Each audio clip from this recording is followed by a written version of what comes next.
안녕하십니까. 맥체인 성경 읽기 레위기 16장, 시편 19편, 잠언 30장, 디모데전서 1장. 첫 번째, 레위기 16장 속죄일과 대제사장의 역할. 본문 이해에 도움이 되는 배경과 맥락을 소개합니다. 레위기 16장은 대속죄일의 규례를 따릅니다. 이는 이스라엘 전체의 죄를 속죄하는 날로 대제사장 아론이 성소에 들어가 하나님 앞에서 자신과 백성을 위한 속죄 제사를 드려야 했습니다. 특히 두 염소는 중요한 상징으로 한 마리는 속죄제물로 희생되고 다른 한 마리는 아사셀을 위해 광야로 보내져 백성의 죄를 멀리 떠나가게 하였습니다. 이는 염소와 송아지의 피로 하지 아니하고 오직 자기의 피로 영원한 속죄를 이루사 단번에 성소에 들어가셨느니라는 그리스도의 완전한 속죄 사역을 예표하는 중요한 장면으로 예수님의 희생이 더 이상 반복할 필요 없는 완전한 속죄임을 보여줍니다.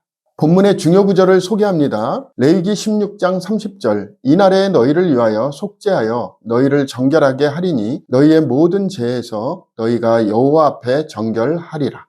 본문을 적용하는 데 도움이 되는 가이드라인입니다. 오늘날 우리는 예수 그리스도의 십자가 희생으로 말미암아 완전한 속죄를 받았습니다. 대속죄일이 매년 반복되었던 것과 달리 예수님은 단번에 우리를 위한 속죄 제물이 되셨습니다. 그러므로 우리는 자신의 노력이 아닌 하나님의 은혜로 구원을 받으며 날마다 회개와 믿음으로 하나님과의 관계를 온전히 해야 합니다.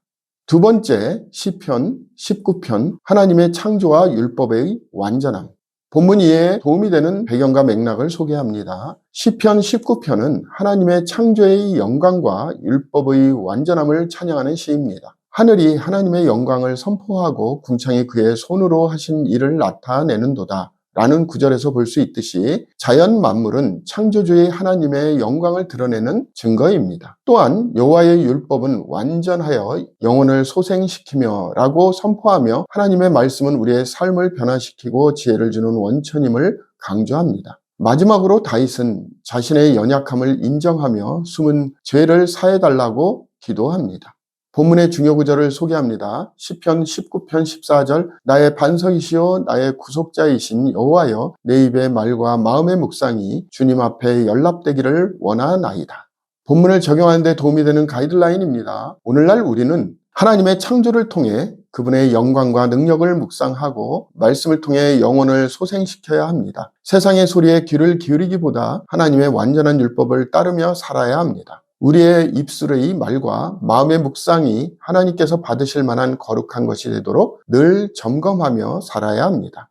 세 번째, 잠언 30장 하나님의 지혜와 인간의 겸손. 본문 이해에 도움이 되는 배경과 맥락을 소개합니다. 잠언 30장은 아굴의 잠언으로 하나님의 지혜와 인간의 무지를 대조하면서 겸손과 의존을 강조합니다. 나는 다른 사람에게 비하면 짐승이라 내게는 사람의 총명이 있지 아니하니라고 시작하여 인간은 스스로 지혜를 깨닫기 어렵고 오직 하나님의 말씀을 통해 바른 길을 찾을 수 있음을 강조합니다. 또한 거짓과 헛된 말을 멀리하며 필요 이상을 구하지 않는 삶을 권면합니다. 이는 물질과 성공이 아닌 하나님과의 관계 속에서 만족하는 삶이 진정한 지혜임을 보여줍니다.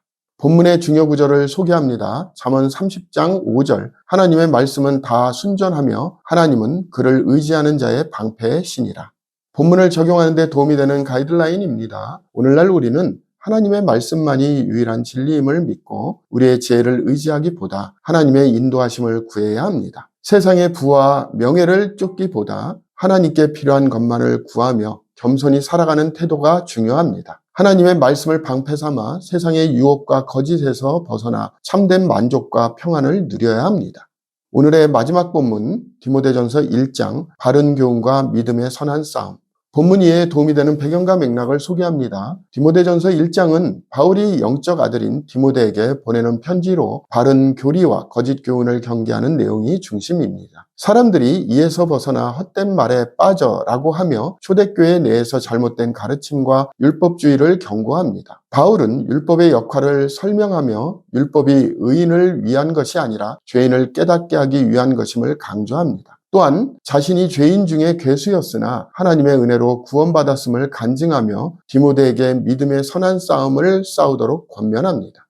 본문의 중요 구절을 소개합니다. 디모데전서 1장 15절 믿보다 모든 사람이 받을 만한 이 말이요 그리스도 예수께서 죄인을 구원하시려고 세상에 임하셨다 하였도다. 죄인 중에 내가 괴순이라.